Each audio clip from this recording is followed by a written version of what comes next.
Undroppables Playbook, a football podcast. With your hosts, Ashley and Michael, please sit back and enjoy the show.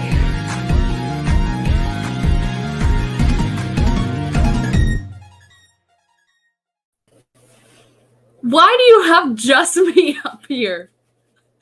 I wanted to see how you'd react. Hi, everyone. Welcome back to the Undroppables Playbook, a football podcast presented by the Undroppables, sponsored by Analyst Depot. I'm your host, apparently solo host at the start of the show, Ashley. This is my co-host, Michael Duncan. Was that like late April Fool's joke or something? Yep, that's exactly what it was. Okay. Yeah, definitely. Absolutely. Welcome back. We have taken a couple weeks off here and there. We had Laura on for an interview. If you missed that episode, definitely go back and listen to that. That was genuinely one of my favorite shows we've ever done. But yeah, we missed a little bit of news here and there. Today, I think our game plan is to kind of go over the big news as of recently, not over like the past month that we've had some news here and there that we've talked about. But yeah, how have you been, Duncan? I'm great. I'm very hot at the moment. I record from my attic, and I haven't turned the AC on, and it's now hot in Pennsylvania. So It's my own making, but it's where I'm at right now. I think that's the first time you ever referred to where you live as Pennsylvania, not Philly specifically. I guess to be fair, I don't know if it's hot in Pennsylvania, but it's hot in Philly. So I'm sure that there's plenty of parts of Pennsylvania that are not hot at the moment. Nice. But well, we're back. I went to the Final Four, by the way. That was fun. I haven't got to talk about that. We took last week off the day after we talked to Laura. I flew to New Orleans, went to the Final Four. That was so much fun. And I hate to say that a basketball game was probably the best live sporting event I ever watched. And it was. The Duke-UNC game was probably the best sporting event that I've ever seen live. yeah, I mean, I can't really blame you for that. I mean, even if it wasn't a good game, it probably should have been up there due to the fact that it ended up being Coach K's final game. It was against UNC. It was the first time in that historic rivalry that they actually met up in the Final Four, actually in the NCAA tournament, which is that's crazy, right? Like that's absolutely insane for two very, very good programs. So very odd.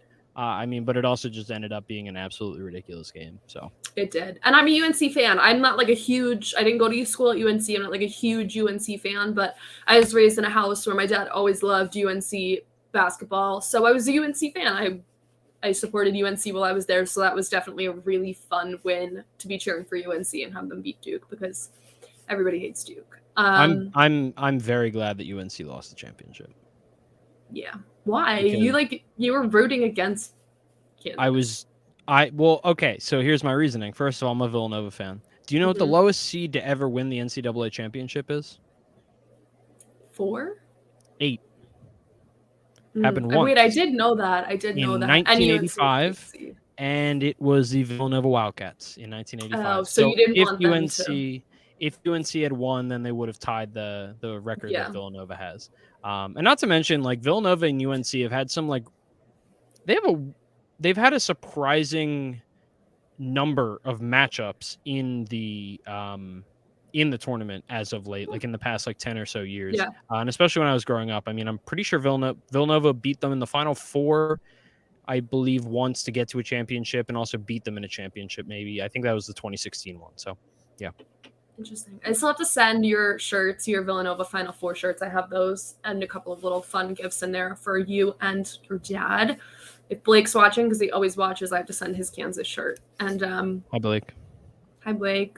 And guess what? The last thing on basketball is that Jose had to Sixers are in the playoffs. Oh, no. Okay, we can talk about that after. Jose had to post a picture today. See, you know him. He's a big Georgia Bulldogs fan, and I participated in he's in the Department of Physical Therapy in school there, so I bought into his tournament and his bracket tournament, and we made a side bet. Whoever's bracket placed higher had to post a picture in the other school, I support Alabama, he supports Georgia, had to post a picture in the other's school gear, and he beat me by 1. I beat him by 1, picking one matchup better than he did, so he had to post a picture wearing an Alabama hat today. I Roll actually Tide. didn't see that until right now. No. But, sucks to Roll suck. Tide. Roll Tide. Sorry, Jose. Love you. Anyway, do you want to jump into it, or you want to mention the Sixers making playoffs? I mean, they made the playoffs. It wouldn't be the Sixers if we didn't go into the playoffs with some type of at least minor controversy. And it's recently come out that our one of our players is not vaccinated and therefore cannot play the away games in Toronto for this series. So as far as Sixers controversies go going into the playoffs, really not that bad comparatively to most of the ones we've had. Yeah. Not great, but overall my mental health is better than it has been most years when we go into the playoffs. So in that way, I'm pretty happy and very excited. Fun. Although Joel Embiid isn't going to win the MVP, and I'm going to be very angry about it on Twitter. So you're always angry on Twitter. We should rebrand as a basketball podcast. This was fun. Anyway, that whole to jump into it, I'm going to start the whole 6 minutes we spent to our intro. I'm just going to quickly talk a little bit about rest in peace to Dwayne Haskins, who passed away on Saturday morning. He was hit by a dump truck on I-595 near the Fort Lauderdale Airport in Broward County in Florida. He was down there training with teammates. I know Najee was down there. I believe Claypool was down there with him, a couple of other players. They were down there training. A lot of information hasn't come out. There's been a lot of speculation on what he was doing walking on the highway. He was killed while he was walking on the highway. There has been a lot of speculations, but no facts as of yet. The police department has said they won't report on it until the case is completely closed, which I completely respect. His wife announced they are having you have an hour to come pay respects in Pittsburgh, and then they will have a 2-hour celebration of his life. Dwayne Haskins spent the beginning of his career in Washington and passed away as a Steeler, I think is the best way to say that. He was a really good player at Ohio State. And 25, I believe he was 24 or 25. He was about to turn 25. About to turn 25. There we go. So life cut way too short in a horribly tragic incident. And we're not going to talk football about this at all because this is not the time for that. So we just wanted to send our condolences to the players, his family, and anyone that knew and loved Dwayne Haskins. Yes. Yes. I never know how to transition out of those. I know. But I'm just going to do it in the only way I know how, which is getting way too excited for a football league that is not the NFL. The USFL starts this weekend. So that's exciting. Big USFL, yes, USFL guy. XFL is a lot easier to say, all the head coaches just got announced for the XFL as well. And Wade Phillips is one of them, and I'm pumped. A lot of stuff going on for Michael this weekend. But yeah, the USFL starts up this weekend. I wish I would be going to a game, but they're all in Birmingham, Alabama, which is just the most bizarre thing. Yeah, every game for the whole season is in Alabama. There's no home games. Is it Birmingham or Birmingham? Did you just say? Probably the ham one. Okay, I don't know. That's like the big city. So I think it's probably Birmingham. Is Birmingham a different place? Yes, I don't even know if that's a real place. I just know. Oh, I don't know if it is either. Yeah, probably Birmingham. I'm not a big Alabama guy, so I tend to not care about that state in the slightest. No one does. But yeah, Birmingham. Okay, great. The USFL starts this weekend. We've got one game on Saturday and then 3 on Sunday. Philadelphia Stars, if you're interested, they play at 4:00. They're going to be on Fox, NBC, USA, and FS1 are the games. I'm just excited. I'm doing a USFL fantasy league. I'm probably going. That's fun. Of course I am. I did an XFL fantasy league. I want to join. All right, actually, that's good because I think we had 5 at the moment. If one of my friends ever actually presses the join button, but yeah, I did an XFL fantasy league back for the couple of weeks that existed. I love it. It's the dumbest thing in the world, and I'm just so excited to get overly attached to another football league that might not make it through its entire season. I know, seriously. I just love all of the USFL names. It's so fun when you like get to be a new league and get to have like fun names. So you have the Birmingham Stallions, the Houston Gamblers, the Michigan Panthers. That one's boring. New Jersey Generals, boring. New Orleans Breakers. That's a fun one. Philadelphia Stars is fine. Pittsburgh Maulers. That one's top tier. And the Tampa Bay Bandits. Those are such fun names. Did you see the Philadelphia Stars mascot? I don't think so. All right. Well, I'm going to pull this up because it is. Please do. Put it on the screen. It basically, I mean, obviously, I don't know if you remember the shitstorm that was Gritty when he was announced. Gritty is still a shitstorm. So. No! No, like I'm saying, like around Gritty. I mean, everyone kind of loves Gritty now, but not kind of. Still... We do. You do. For those of you that aren't aware or have no clue what I'm talking about, basically, when Gritty was announced a couple years back as the mascot for the Philadelphia Flyers, the hockey team in Philadelphia, he's this big orange blob. He's not. Like, it looks like a monster that like a child drew on a piece of paper when they were like 2 years old with these big googly eyes. Basically, so he was announced, and everyone was just kind of like, what? Like Philadelphia was like, what the heck? Whoa, what's going on, guys? But then the rest of the nation started making fun of Gritty. Everyone's still. And that's when Philadelphia realized, hey, you can't do that. Only we can do that. And Gritty became our Lord and Savior. And now he's arguably a top 3 mascot in all of sports because of the stupid crap that he posts. Very memeable. He's, oh my God, he's memeable. So memeable. One of the first pics he posted was a parody of the Kim Kardashian like champagne thing. Oh, yes, with popping the bottle when her cup is on her butt. Yeah. Yeah, he did that. He also posted his resume, which I think went very under the radar. It's a great resume. But anyway. Don't his like hips like also move like crazy? Like yes. Like, that's a Philly Fanatic classic. That's like a very Philadelphia thing, I guess, for some reason. But anyway, in typical fashion, the Philadelphia Stars do not have a normal mascot. I wouldn't expect it. So that is our mascot. Again looks like, are you guys just like collecting children's drawings and I don't making them? I think we're definitely that one's terrifying. We're definitely collecting children's nightmares. That I can tell you. Yeah, for sure. That one is terrifying. Gritty is like not scary looking. You could love him. Like this is a Gritty was scary looking at the beginning. He's just become normalized. I mean, this one's terrifying. Oh yeah. He's apparently from outer space. And I don't think he has a name yet. We don't know what he is. They're gonna leave it up to the city of Philly, and he's gonna be named something absolutely ridiculous. That's perfect. We should name him like Santa Claus, just to make a point. I don't know. I'm down for it. Who the heck trademarked? Probably Coca-Cola, actually. But yeah, so that, in my opinion, Coca-Cola's trademarked Santa Claus. I mean, they run commercials and make a ton of money off of them. Maybe. If anyone's gonna do it, it's probably. It's probably Coca-Cola. So he has not been given a name yet, and we don't know what he is. Oh my God! I it's believe not trademarked. Oh well, there you go. We should name him Santa Claus. But yeah, we believe he's from the Stars, and that is all we know about him. I think he's beautiful. I'm excited to get to know him personally. I want to see him hang out with the Philly Fanatic and Gritty.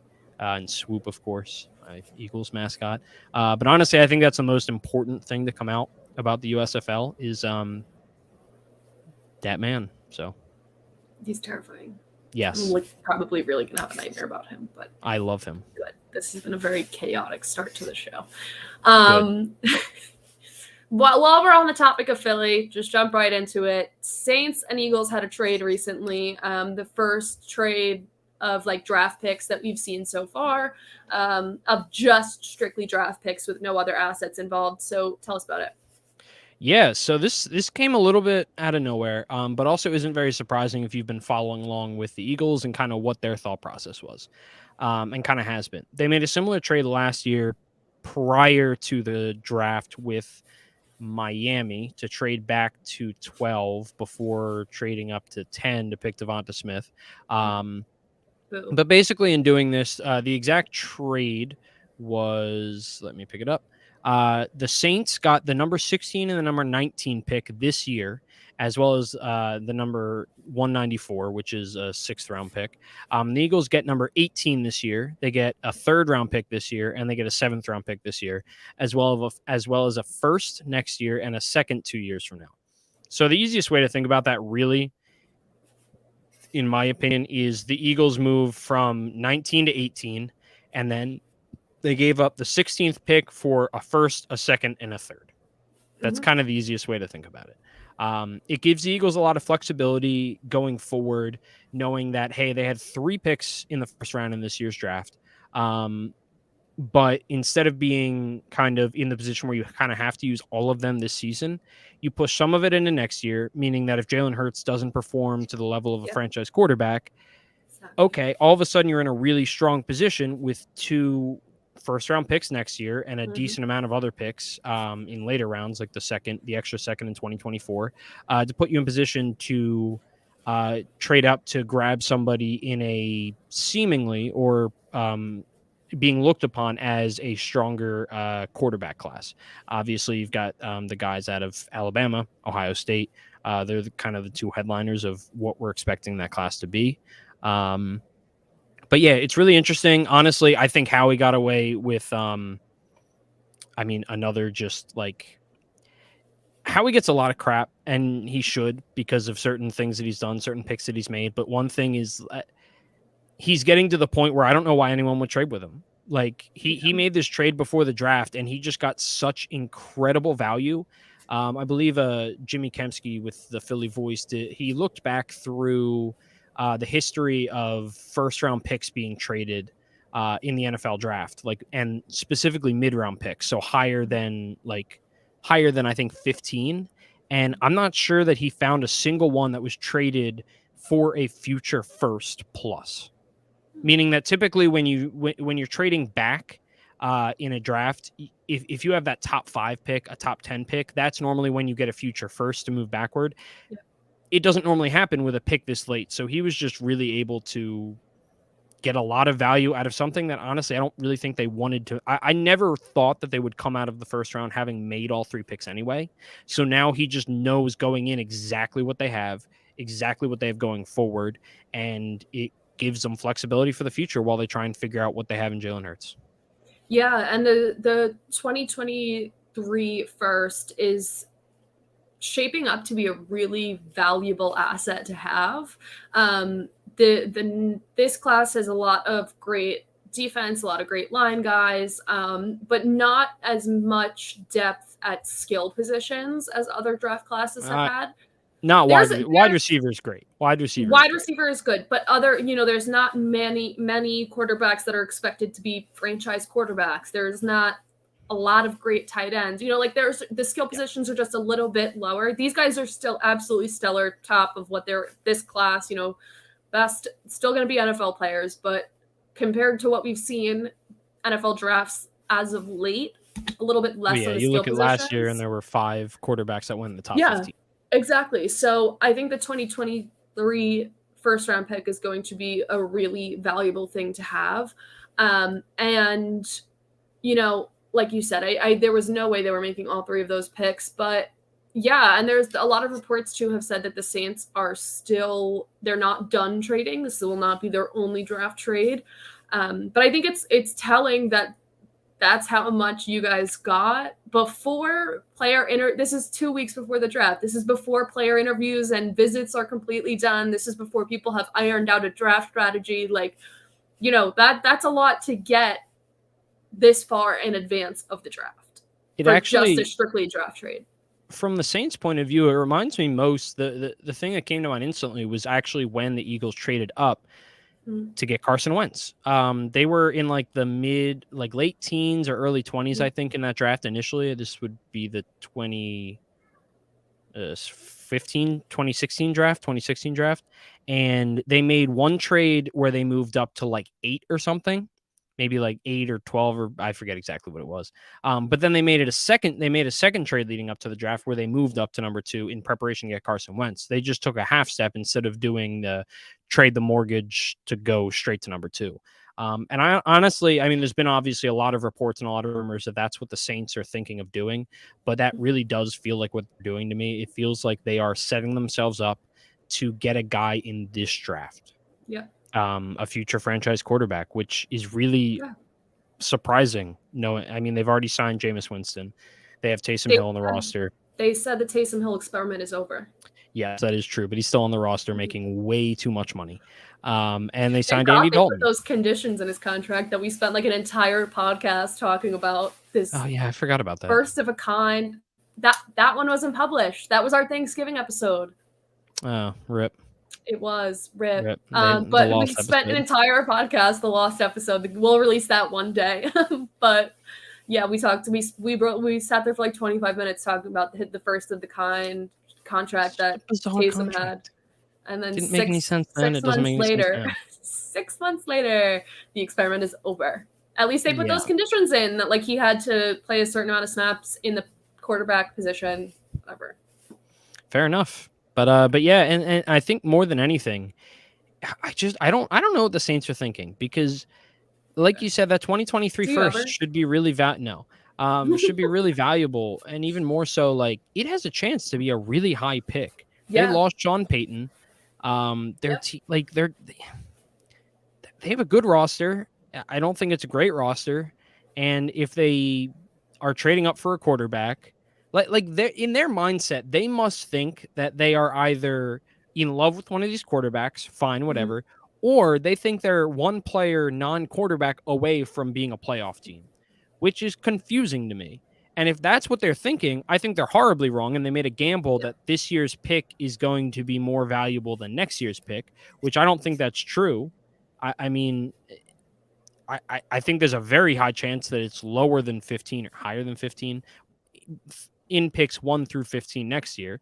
And if they pick a rookie quarterback, like, there's no expectation that rookie quarterback takes them to the playoffs. And then again, the Eagles get a really valuable first round pick next year in a good quarterback class, and that would be their second one. So very bizarre from the Saints' point of view. But if they're if they are in love with Malik Willis, Kenny Pickett, or whomever, then, so be it. Go get your guy. Yep. And other news this morning, it was announced that Derek Carr agreed to a 3-year contract extension for $121.5 million. He is tied up through the 2025 season, and he, as Ian Rappaport says, he's already the longest tenured QB in the AFC. A lot came out that he said that, he designed his contract in ways to help the team get, like, other players they need to be a playoff team, whatever. It's his agent talking. It is. Yeah, I mean, but he's getting paid. He is. But to break down a little bit, he gets $25 million in 2022, 33 in 2023, and 42 in 2024. He gets a $7.5 million signing bonus. He got a no trade clause, so that's huge, and apparently was a big reason why the contract kind of stalled for a little bit, because he was pushing for that, so that he gets to, in the same way that Watson had the no trade clause and gets to decide where he wanted to be traded to, he gets to pick if they want to trade him. He is guaranteed $65.5 million, fully guaranteed, and this year means he gets a $5.2 million raise for this year alone. Fun. Sorry, I'm trying to. So I'm seeing that the $65 million is actually only an injury guarantee. Did I not say that part? That's what I saw. Sorry, yeah, I guess I didn't read that part. And in 2022, it's only $24.9 million guaranteed. I don't see a way that he's still on this team in that third year, because that's a lot of money. Yep.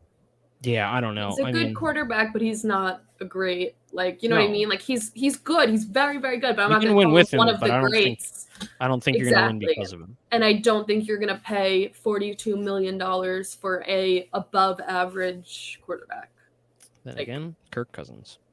True. But yeah, I don't know. It's interesting. I'm not overly shocked. I mean, I think with all the movement around quarterbacks in this, like in this season in particular, but also the recent couple of seasons, I mean, you get Devontae Adams. I think it's not a bad move to know who your quarterback's going to be, especially because it seems like Devontae Adams probably wanted to be there because of Derek Carr.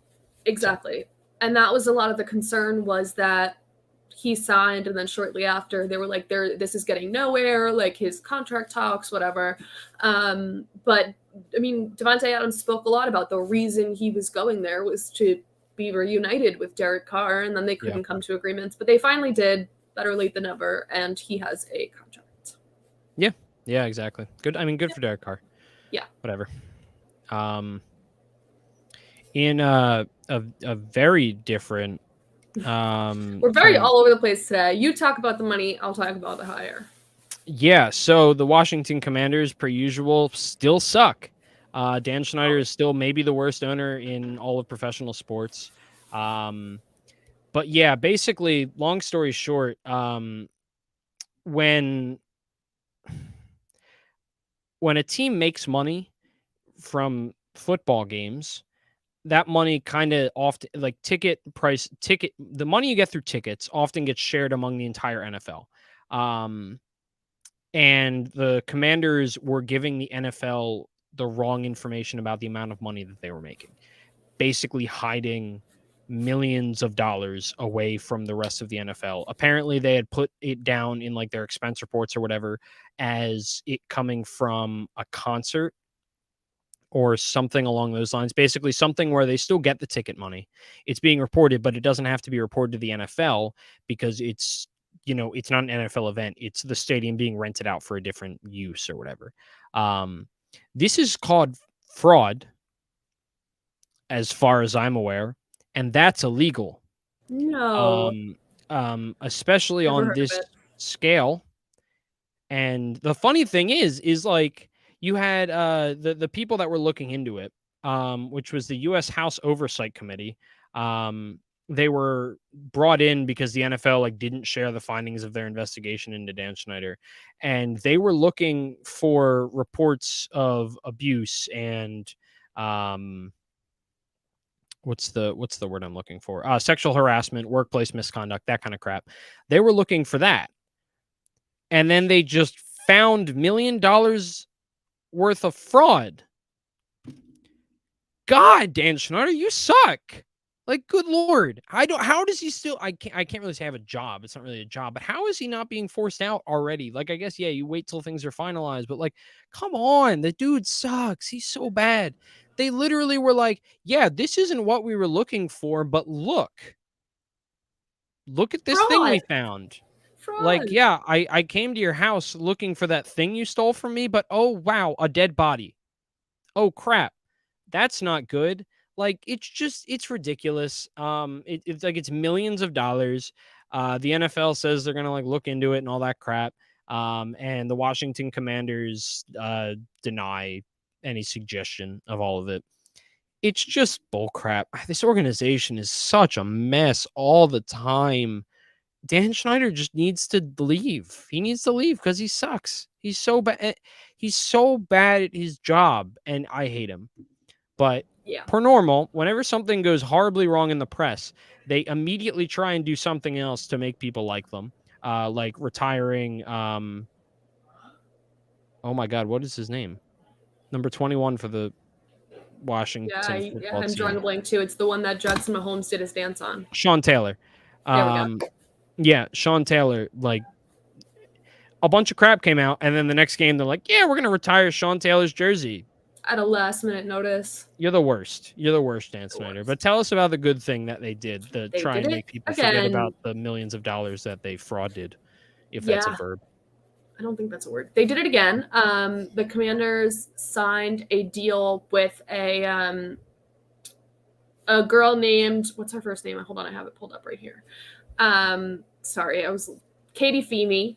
Katie Feeney came from Penn State, I believe. Woo! Yes, she's a Penn State freshman that will work with the team in a role known as social media correspondent throughout the upcoming season. The team says that it's basically the first role of its kind, and that she will expand their social media presence by coming up with content with a quote unquote all access pass on and off the field. She will highlight things such as off-season activities, training camps, select home games, and they brought her on. She's, yeah. So I guess you called it an influencer. I don't know if it's so much of like an influencer as more of somebody completely dedicated to like social media. Well, I think like before she was an influencer, like she had 6.8. Does she? I mean, she okay, I think I missed that. 6.8 million followers on That's TikTok, why I was confused when you kept saying. Okay, there we go. That's why. She's 19. Holy. Yeah, she's a college freshman. Wild. I love the idea behind it, but it kind of sounds a lot like the other social media teams in the NFL. Like, I don't know, like you talk about on and off the fields, like you see all of these videos on team social media already about like approaching players at practices or during the off season on like trivia questions about random things, or just following basic, trends through TikTok. I mean, the Buffalo Bills have one of the best sporting TikTok accounts that I've seen. They're very creative with their content. So it sounds a lot like that. So I don't know if this is going to be more like she posts, like she wouldn't do it on her private, like on her profile page. So I don't know. It seems interesting. I'm excited to see where the direction it goes. But it doesn't sound like maybe the title is the first of its kind, but it doesn't sound like a role that's completely the first of its kind, if that makes sense. Yeah, I mean, I think it's just going to be, like, I mean, forgetting the fact that it's the Commanders. I think it's a really interesting way to approach how the world is changing and social media and all that. Like, I think it's interesting from the point of view of like, she has 6.8 million followers. Like this is the type of person, the type of internet influencer that if she started a podcast instantly, how many listeners would she have? If she bought something and put a code out, how many people would buy it right away? Like, I think if you look at it from that point of view, the amount of people that overlap of Washington Commanders fans and Katie Feeney fans, like probably not a lot in that Venn diagram. And that could instantly provide an opportunity for a lot of new fans, but also on both sides though. Both sides. Yeah. So it's interesting from the point of view of like, I feel like the NBA has done this a little bit more. I know that the Sixers did it they had a guy a couple years ago who I think has actually moved on and he's working for the NBA as a whole now. Christian Crosby, I believe his name is. And he would post a lot of really fun stuff. He was also like at games, he would be interviewing people like on the big screen, like during timeouts, stuff like that. He would post random TikToks where he would walk around and just ask all the players questions, like, how TikTok works, because I spend so much time on there. I don't. They wouldn't let me use my regular username because there was some type of profanity in it, and I don't get it. Yeah, right. MP Duncan 75. There's profanity in there somewhere. There is one. There's not one already, but like there's. When did you try and sign up? Where you to look? I don't know. I think honestly, probably when you came on board, because I think you told me to make a TikTok so I could follow you. I did. So that's. I love TikTok. It's fine. I prefer to just watch them. Like I love TikTok. I like to watch them 3 months later on Instagram. No. Yeah, I do. No. It's fine. It's fine. Oh my God. No, it's not. But yeah, I think it'll be interesting to have someone that instead of being like, she's much more of a, I assume she seems like much more of a trendsetter, more so than a, hey, this trend has been a thing for 3 weeks, so let's hop on it now type of thing. Like, she clearly, like, I can't say that she doesn't know what she's doing, because she does. She clearly understands how to create a following. And like, I think social media influencers probably don't get enough credit with how much work it is and so how much work. Like, so to build a following that large at 19 years old, you're very attractive as well. And that that's not going to hurt either. So I don't know. I think it really feels like a no-lose situation for the Commanders. I think the only losing situation for Katie is the fact that it was the Commanders. That sucks for her, but she's probably getting a crap ton of money. So yeah. Is she dropping out of school? I guess so. I don't think so. What? I honestly didn't read the full article. But like she's not traveling with the team 24/7. Oh, okay. And I guarantee she could get college credits for this if she wanted to. That's fair. Yeah. 6.8 million followers on TikTok, 2.2 million subscribers on YouTube. 2.2 subscribers. Yeah. And over 800,000 followers on Instagram. She worked with Penn State for social media content. She grew up in Maryland, so she's like a hometown girl. Anyway, really cool. I think it's interesting. I'm just excited to see what direction it's going to take because they're touting it up as this like first of a kind role. I think that's what it is. I think it's an incredible opportunity for her. I think that social media is the next step on where sports is going to, I mean, social media is helping raise like the next generation of sports fans. So if you have interesting, fun content, so the young people are going to be fans of your franchise because they know you from a young age on social media. Like I know you're raised into a family if you're a sports family that likes a certain team, but maybe new kids are going to start liking different teams than their families because they like their social media and learn to love their players more. Anyway, I digress. Incredible opportunity for Katie. I'm very happy for her. Yeah, it's the kind of thing that you hope can keep happening. We keep flip-flopping today, so we'll talk about a different thing about women. We're really going. It's just good, bad, good, bad. So all right. So I've been watching The Office lately. I'm rewatching rather. Okay, so you've seen it. Spoiler alert for like season 5. If for some reason you haven't watched, actually Blake specifically, he just told me that he's watched. No, not the Simpsons. That is great though. That episode is so uncomfortable. Speaking, of course, about the dinner party. So uncomfortable. It's that and Scott's Tots are just the two most unwatchable things I think I've ever enjoyed watching. Yep. But no, specifically, I feel like when Michael finds out that, again, spoiler alert, that Angela is sleeping with Dwight while being engaged to Andy. It's hysterical. Like he takes him out to the car and he's talking and giving him good news and stuff. And then he like rolls up the window of his car and he goes, and also Angela's sleeping with Dwight. And he's like, wait, what? I can't hear you. The window's up. And he rolls the window and he's like, yeah. So Angela's sleeping with Dwight. It's been happening for a while now. Okay, great. See ya. And it just like really blew up his world. Just like, oh, that's kind of how I feel going with like the really good, awesome, cool news. And then it's like, also money laundering. Snip snap also works for it though, because it's like true. Yeah. Snip snap, snip, good, bad, good, bad. Anyway, bad time. Cam Newton. That's bad of a vasectomy though.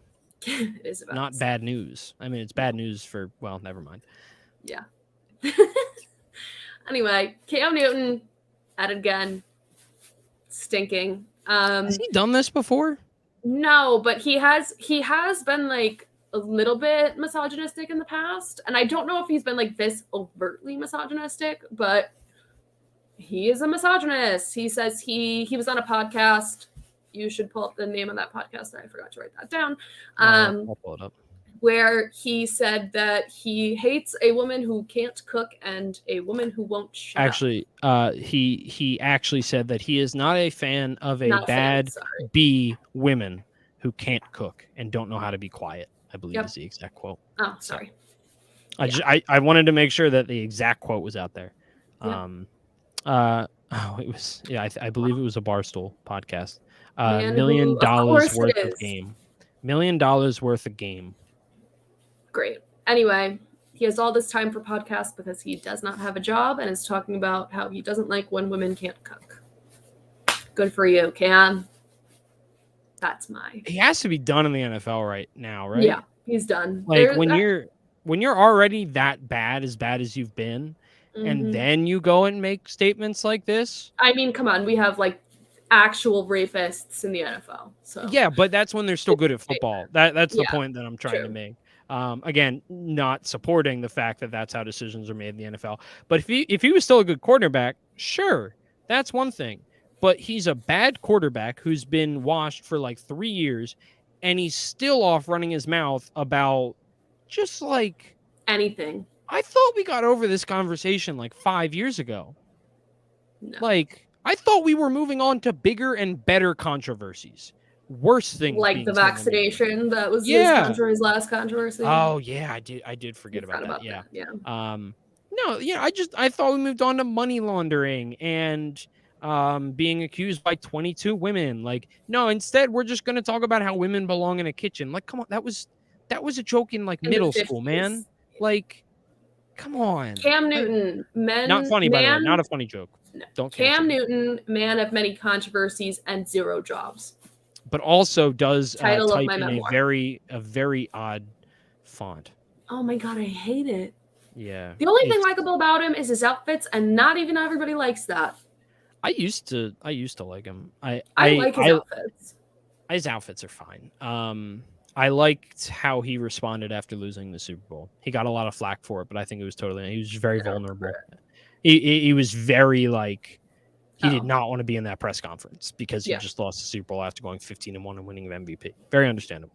But yeah, you can't just be that openly like, man, if you're gonna be misogynistic, just like, don't do it like that. Like dip it in some chocolate and like make it nice and pretty and like be creative. Like be creative if you want to be misogynistic. We've heard we've heard that a million times before. That's what I mean. It's just like, like I feel like this didn't last very long in the news cycle because of how uncreative it was. Like how again, comparatively to the other crap that we've seen people say, this is so tame. Mm-hmm. Because I think everyone is just kind of thinking the same thing. It's like, I read it and I was just like, come on, man. And then I kept scrolling because it's just like, it's not even worth my time. It's just so ridiculous. I don't get it. Antonio Brown's press conferences stayed in the news cycle for literally talking gibberish for longer than Cam Newton's was. Oh, was that one where he just wasn't making sense? And like literally no sense. He genuinely was talking gibberish and like talking about like smoking weed and then somehow transitioning into like I forget it now because it genuinely made no sense. Oh, about his concussions and his brain is fine. There's like, diagnose me now. And then they were like, you can't diagnose it until you pass away. And he's like, no, they can't. Like, I don't know, like this whole big weird thing. But his literally nonsensical podcast stayed in the news cycle for longer than Cam because it's just like, and again, like Cam Newton deserves to be like ridiculed for this. It's just I'm not surprised that he is not, because it's just like, it's such crap. It's like, on one hand, it's like, okay, what? Oh wait. Oh, I missed this. So apparently. I did forget about this. In a 2017 press conference, when Newton is still with the Panthers, then Charlotte Observer reporter Jordan Rodriguez, someone, asked Newton a question about routes. Newton's response was the exact opposite of what he should have said. This is an exact quote. "It's funny to hear a female talk about routes. Like, it's funny." So, good to know. He never apologized, and it's good to know that he's clearly grown up in the 5 years since that. So much. Yeah, this is not the first time he's been outwardly misogynistic, so that's good. Yep. That's unfortunate. Anyway, we have another podcast to talk about. You want to talk about it? I did actually forget that this was on a podcast. So Baker Mayfield. Obviously, the quarterback for the Browns, former number 1 overall pick. He recently quarterback for the Browns ? Well, yeah, currently, yes. He was recently on the YNK podcast, and he was asked basically how he felt about, did he feel disrespected, betrayed by the Browns pursuing Deshaun Watson, the way they handled it. And he said, "I feel disrespected. 100%, because I was told one thing and they completely did another. That's what I'm in the middle of right now. I'm just looking for stabilization, and I know what I need to do for me to be the best organization of me and to be able to lead an organization. And like, I'm in a good place right now. I have no clue where I'm going." He did say that he thought Seattle was the most likely option, and he thought that the Colts would have been a possibility if it weren't for Matt Ryan. He also talked a lot about how he's had 4 head coaches in 4 years and a lot of different coordinators and kind of no stability in teammates, and how he's kind of just looking for an organization that has some sense of, you said the word already, but stability. Stability. Yeah. Which, I mean, the Browns are very much the opposite of. Fair. Yeah, it's, I don't know. It sucks for Baker. We did not get a chance to talk about the Deshaun Watson thing. We had, because the first podcast we had after that happened was the podcast with Laura. You know, I really wish that the Browns didn't do what they did in both pursuing and paying, as well as the specific structure of the contract that the Browns did with Deshaun Watson. But all in all, like, from a football perspective, I don't blame the Browns for looking for an upgrade over Baker Mayfield. And I also don't blame Baker Mayfield for the way that he feels. He's always been a very, you know, he's never been a particularly business-like quarterback in the way that he's been like, you know, it's a business, it happens type of thing. He's always wore his heart on his sleeve. He literally planted his flag like in college in the middle of the. He's been a very emotional guy, like always. Yeah, so it's a tough situation, and I'm sure that it doesn't help. Like, I have to imagine that if I'm him, it must feel 10 times worse that he's being replaced by such a problem child of the NFL at the moment, and such a, not that Baker Mayfield is a perfect individual at all, but he's grown up a lot in this league. He has, and he hasn't done what Deshaun. Supposedly he has, from what we know, he has not done what Deshaun Watson is accused of doing. And after giving everything to the Browns, it's a crappy way to leave, especially if they didn't properly communicate, like he's saying that they did not. I mean, the whole way it happened too, right? Like the Browns were declared out of the running. So meanwhile, it's very public news that the Browns are pursuing Watson. Baker kind of sits aside and whatever, you know, says that he gave his all for the city, whatever. And then the Browns get declared out of the running for Deshaun Watson. He decides he's going to go with another team. And then the Browns make a last-second push by guaranteeing every dollar of Deshaun Watson's contract for a sexual predator. And also minimizing the amount that he can get taken away from him in this season. Yep, because they know he's going to be suspended. So they are complicit in everything. And so you say we're not going to pursue someone else. Then you decide to pursue Watson. Then you tell Baker, you're a quarterback, we don't have Watson. And then you get Watson. I mean, you handled it so poorly. And you decided to... We have 10 minutes left of this podcast. I'm not going to get into it. It's a crappy situation. I was never a fan of the Browns, purely from the point of view of it's a stupid name because their logo is an orange helmet. Well, that's I've infamously hated the Browns since day one. I think we've talked about their logo like 3 times. Because I hate it. Nothing in the NFL makes me angrier than the fact that they are called the Browns and their logo is an orange helmet. Honestly, if they weren't called the Browns and their logo was an orange helmet, fine. The logo, it's classic in a way that's kind of fun, I guess. But they're called the Browns and your logo is an orange helmet. I have an issue with that. I don't give a shit that it comes from Paul Brown. I really don't. It doesn't matter to me. Yeah, but it's I am not going to find myself rooting for the Browns this season.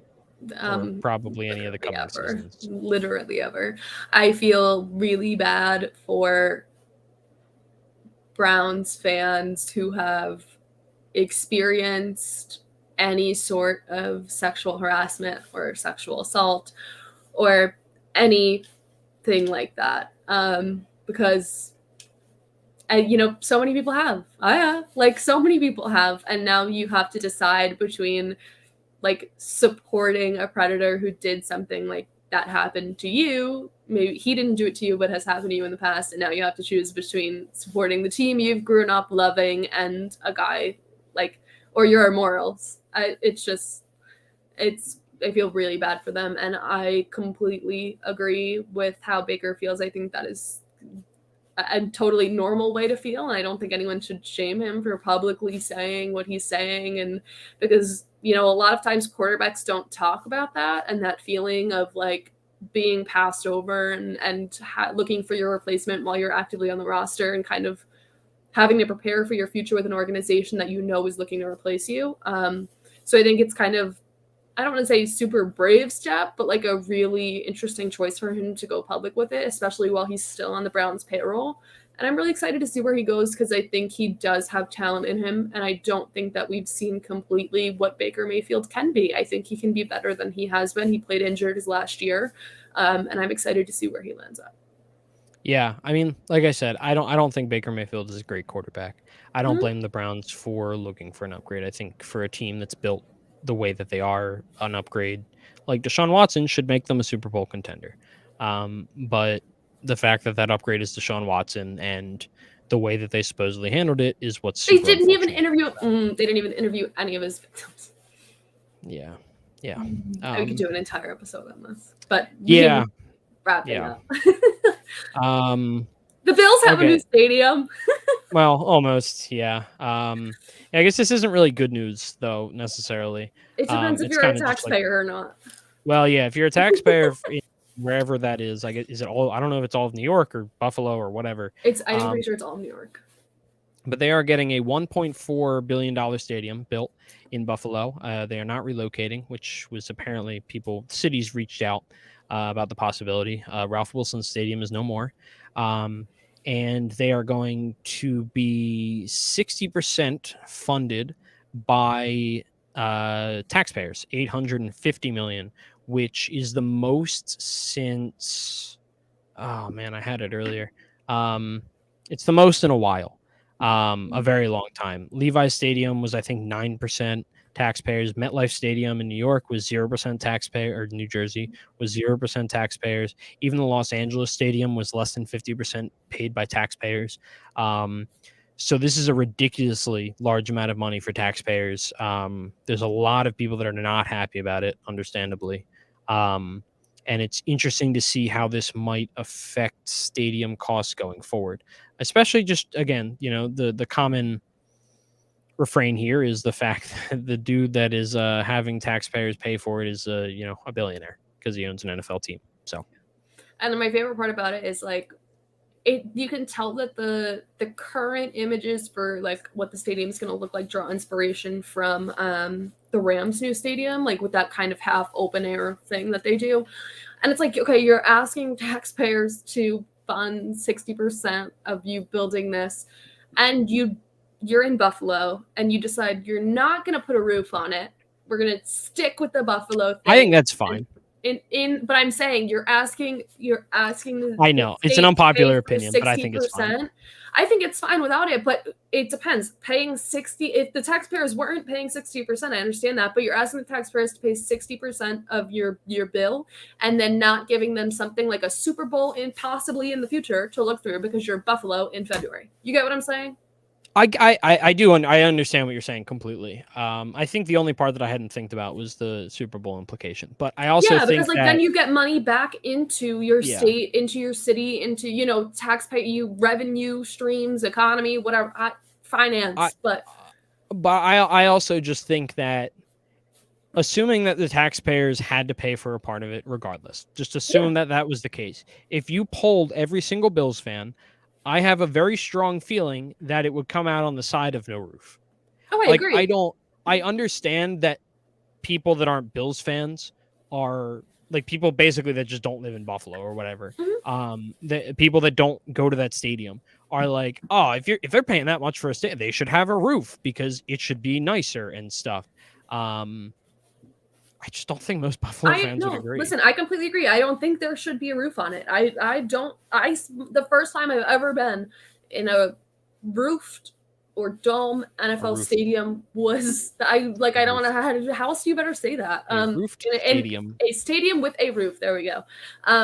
Was the end of last month when I went to the Super Caesar Superdome in New Orleans. That's the first time I've ever been in a stadium, and I didn't really like it. So I don't think there should be a roof on it. I just think that's this balancing act of you're asking taxpayers to pay 60% and you can't even give them like the hopes of a Super Bowl. Yeah, I guess I guess what I'm trying to say is I just think that they're two separate issues. Like I don't think that a roof should have anything to do with the taxpayer argument.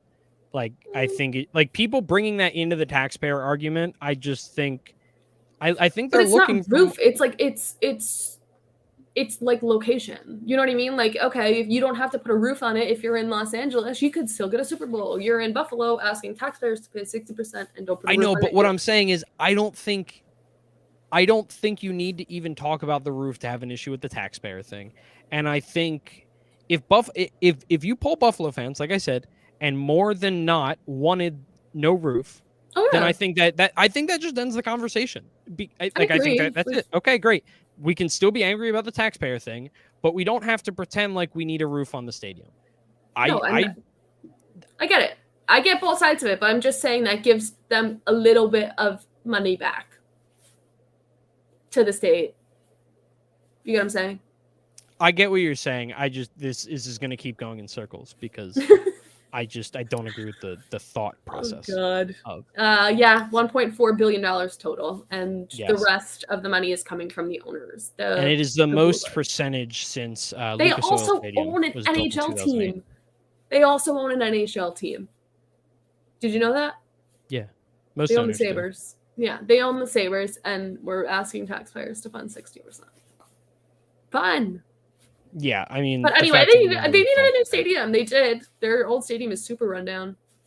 I like Ralph. I've never actually been to Ralph Wilson Stadium, but I like it. Yeah, I almost went a couple years ago, but feels good. A new stadium. I've actually almost gone a couple times, but it's fine. And I would like to go there. I know. I haven't been there. I really should. I'm not far, but I'm far, but not that far. As far as me. Yeah, true. I need to come down to Philly. But anyway, last item on our agenda is that Deebo Samuel deleted all of the things having to do with the 49ers from his social media, removed his profile picture, which had him in a 49ers uniform, deleted 49ers from his bio. He's in the last year of his contract, right? And that's great. So that's, people are speculating like they always do, saying like they did with Kyler Murray. It's leverage. Probably means nothing, but he did it. It's just the agent saying he should do it because leverage. It doesn't mean anything. Like it's just I hate it. I hate that it has to be a story every time. A big deal out of it. I think it's hysterical how on top of it the internet is. Like I truly do think that that's hilarious. It is. Like I had to explain to my sister yesterday, who's a couple years younger than me, about the story of the process with the Sixers in Philly, and specifically how our general manager that was given to us by the league had burner Twitter accounts that he was using to trash talk his own players. But I had to, like, as I was explaining, I was like, yeah, basically Philly fans, they have nothing better to do than to sit there and be like, wow, these 5 burner accounts say very similar things and support the exact same players. And then they went as far to like find the emails that were associated with these addresses. The internet cracks me up in that way. It's so funny. But it's also very annoying how much of a story it becomes every time because it's just becoming so commonplace because it is like, it is truly just a position of leverage at this point. I think is really what it comes down to. So whatever. Yeah, I don't think he's getting traded anytime soon. Yeah, it's honestly after this offseason, who knows? It's a non-story, but because other people made it a story, we have to mention it. So yep. Anyway, thanks for an hour of chaos. That was a roller coaster of a podcast. Very much so. Michael Duncan, tell us where they can find you. You can find me crying my eyes out when the Sixers lose in the first round to the Toronto Raptors. But other than that, you can find me on Twitter at mpduncan75. You not can find on TikTok with that user. No, not on TikTok. Oh, by the way, I found out there's an M Duncan 75, but not an MP Duncan 75. Well, I hate TikTok. You can find me with the Undrafted podcast, hosted by @DownAGameTheory, the producer of that podcast, and you can find me with the Undroppables, on Undroppables at undroppables.com or theundroppables.com. I forget which. At the Undroppables on Twitter, and our Patreon. Don't do it. You keep stealing it. Bang. Stop. Well, you talked over me saying it, so now you have to say it. So there you go. Where can we find you, Ashley? You can find me on Twitter at Ashley_Marie with 2 A's and Ashley. You could find me on the Undroppables TikTok at the Undroppables. You could find all of my content with the Undroppables at the Undroppables on Twitter. The best place to find me is on Twitter. But you will get all access to me, to Duncan, to the rest of our Undroppables team, to Brian, who has been really, really good with sports betting lately, and a lot of people, including you. I saw your tweet. He won me $200 last time. Yeah. And I couldn't even message him and thank him because Kyle revoked my access to messaging in that channel because I was giving everyone a hard time about Joel Embiid not being the MVP. He deserves the MVP. That's all I'm saying. There's you can get access to him and a lot of great picks before he releases them. Once that he releases them to the Discord before the games and to the public after the games start. You can get access to Blake and his gorgeous analytical mind. You can get access to the entire Undroppables team. True. You can get access to the entire Undroppables team by going to patreon.com/theundroppables. It's a very small fee. There are tiers.